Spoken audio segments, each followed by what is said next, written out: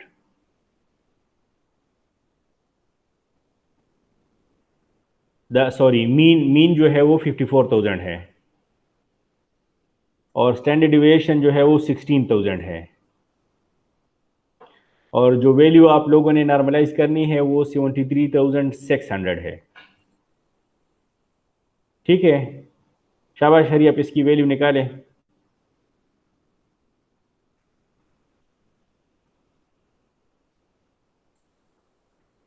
शाबाश हरी, आप mean value भी मैंने बता दी, स्टैंडर्ड डिविएशन भी बता दी, और वी भी आपको बता दी। शाबाश, जल्दी कैलकुलेट करके बता दे मुझे, कोई एक बंदा बता दे। Normalize the value. जी, normalize value by using the zero score normalization method.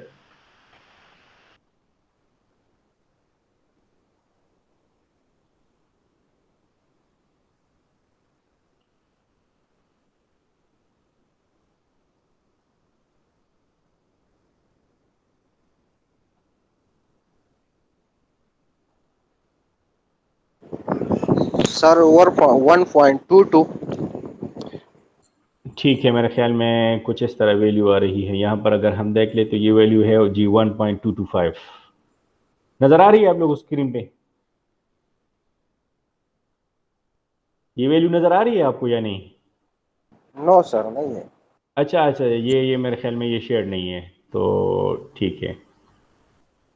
ये आप लोगों को मैंने सॉफ्ट कॉपी दी है हैंड्स एंड कैम्बर की, ये पेज 12 पे है, तो यहाँ से आप इस एग्जाम्पल को देख सकते हैं।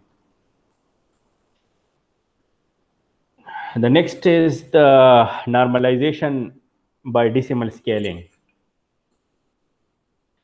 It is v dash is equal to v by 10 to power j, where j is the smallest integer such that the maximum of the value will be less than 1। For example अगर आपकी value जो है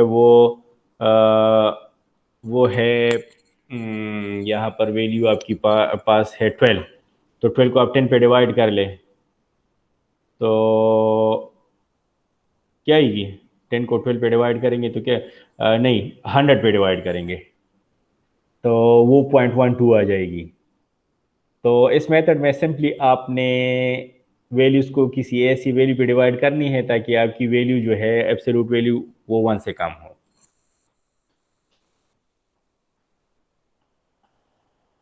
अच्छा, इस lecture में हाँ 2 slides हैं, ठीक है, हम डिस्कस करते हैं डेटा रिडक्शन स्ट्रेटजीज। आप लोगों को 2-3 तो मैंने बता भी दी। डेटा रिडक्शन में एग्रीगेशन है या जनरलाइजेशन है, ये ऑलरेडी ये डेटा ट्रांसफॉर्मेशन के अंदर भी आते हैं और डेटा रिडक्शन के अंदर भी आते हैं। तो डेटा रिडक्शन में the warehouse may store terabytes of data, so complex data analysis or mining may take a very long time to run on the complete data set. So we need data reduction strategies. Through data reduction, we obtain a reduced representation of the data that is much smaller in volume, but yet produces the same or almost the same analytical results. Data reduction strategies के अंदर जो है वो data cube aggregation है या dimensionality reduction है, discretization है, data compression है, ये 4 डिफरेंट मेथड्स है डेटा रिडक्शन स्ट्रेटजीज के अंदर। तो data cube aggregation, the first one is data cube aggregation. It is the lowest level of a data cube, the aggregated data for an individual entity of interest, for example, a customer in a phone calling data warehouse, multiple। अच्छा, ये हम क्या करते हैं कि data aggregation में हम data की एग्रीगेट्स बनाते हैं, लेकिन हम एग्रीगेशन जो लेवल है वो हम इस तरह सेट करते हैं ताकि मेजॉरिटी ऑफ द क्यूरीज जो है वो आंसर हो सके। फॉर एग्जांपल, हमारे पास सेल का डेटा है, तो अगर 95% क्यूरीज आपके पास वीकली सेल के आते हैं तो फिर आपने वीक वाइज जो है वो एग्रीगेट्स बनाने हैं। और अगर 95% क्यूरीज मंथली सेल के आते हैं तो फिर आप जो है वो बेहतर ये है कि एग्रीगेशन लेवल का जो लेवल है वो आप मंथ रख के। फिर ये कहते हैं कि multi level of aggregation in data cubes, ये कहते हैं कि it will further reduce the size of the data to deal with. अब ये कहते हैं कि फर्स्ट केस में अगर हमारे पास 95% क्यूरीज जो है वो मंथली से वीकली सेल के आ रहे हैं तो हम वीक वाइज एग्रीगेट्स बनाते हैं, लेकिन और उसके साथ 5% क्यूरीज मंथली सेल के आ रहे हैं तो उसके लिए हम डिटेल डेटा को रखते हैं ताकि जो बकाया 5% जो क्यूरीज है वो भी आंसर हो सके। मल्टी लेवल ऑफ एग्रीगेशन में ये कहते हैं कि आप 95% क्यूरीज जो वीक वाइज हैं तो उसके लिए वीकली एग्रीगेट्स बनाएं, और 5% क्यूरीज जो है इंस्टेड कि आप डिटेल डेटा को रख रहे हैं जिसमें डेली या आवरली सेल है, ये कहते हैं कि उसको भी डिस्कार्ड कर ले। आप जो है जो बकाया 5% मंथली एग्रीगेट्स पे जो क्यूरीज आ रही है तो आप उसके लिए मंथली एग्रीगेट्स भी बना ले। तो ये कहते हैं कि इंस्टेड के आप 5% की डिटेल डेटा रखते हैं उसके लिए भी आप एग्रीगेट्स बना ले। इसको कहते हैं मल्टीपल लेवल ऑफ एग्रीगेट्स। और इससे फर्दर आपका डेटा साइज जो कम होगा, क्योंकि अब आपके पास मंथली सेल भी उसकी भी एग्रीगेट्स है और वीकली सेल की भी एग्रीगेट्स है और डिटेल डाटा को आपने डिस्कार्ड कर दिया तो उससे मजीद आपका डाटा कम हो जाएगा। लेकिन ये कहते हैं रेफरेंस एप्रोप्रिएट लेवल, आपने एग्रीगेशन लेवल ऐसी रखनी है जिससे मेजॉरिटी क्यूरी जो है वो आंसर हो सके। इसलिए कहते हैं कि use the smallest representation which is enough to solve the task. ठीक है कि अगर आपके मेजॉरिटी क्यूरीज जो है वो वीकली वाइज के हैं तो आप वीक वाइज जो है वो आप रख ले, एग्रीगेट्स वीक वाइज बना ले। Queries regarding aggregated information should be answered using data cube when possible, ताकि आपकी मेजॉरिटी क्यूरीज जो है वो आंसर हो सके। तो मेरे ख्याल में हम यहाँ पे स्टॉप करते हैं और इसके बाद जो है डेटा प्री प्रोसेसिंग 2 है तो वो हम अगले लेक्चर में डिस्कस करेंगे। साथ में आप लोगों को मैंने ये दिए है कि यहाँ पे एक क्विज होगा, मैं आप लोगों को एक छोटा सा डेटा सेट दे दूंगा and you will be asked to calculate the correlation between any 2 attributes. ठीक है जी, तो इस पे आप लोग प्रैक्टिस कर लें। अगर कोई क्वेश्चन है तो बारी बारी जो है आप लोग पूछ सकते हैं। एजाज,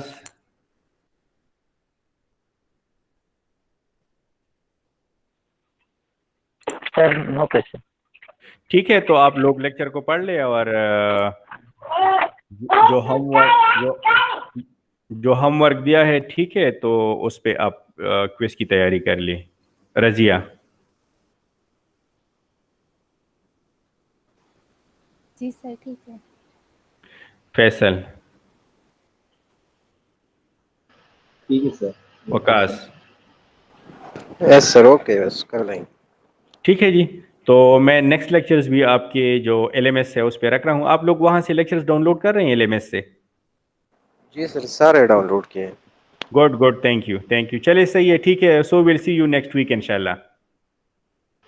जी सर, अस्सलाम थैंक वालेकुम। यू जी, वालेकुम सलाम।